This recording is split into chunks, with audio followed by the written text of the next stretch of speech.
മഴ ഇങ്ങനെ പെയ്തുകൊണ്ടിരിക്കുവാണ്. അപ്പോൾ ഒരു കുടുക്കമൊക്കെ ഉണ്ട്. നമുക്ക് ഈ മഴയായിട്ടൊരു മുളക് ബജ്ജി ട്രൈ ചെയ്യാമെന്ന് വെച്ചേ. അപ്പം നല്ല മഴ മാറിയിട്ടുണ്ട്, എങ്കിലും ചാറ്റലിങ്ങനെ നിൽക്കുന്നുണ്ട്. അന്തരീക്ഷം ഇരുണ്ട് തന്നെ നിൽക്കുവാണ്.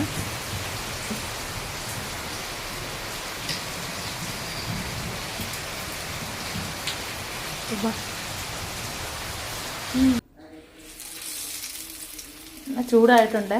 നമുക്കൊന്ന് ഒഴിച്ച് എല്ലാം നിട്ട് കുറച്ചൊക്കെ നിട്ട് കൊടുക്കാം.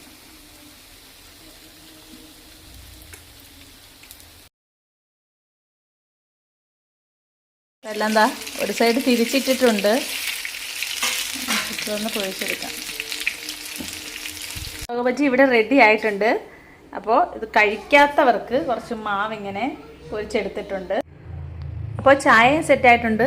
മുളക് ബജ്ജി മാവ്. അപ്പോൾ ഇതിന് നമ്മൾ പേരായിട്ട് എടുക്കുന്നത് സോസാണ് കേട്ടോ. കഴിച്ച് നോക്കട്ടെ.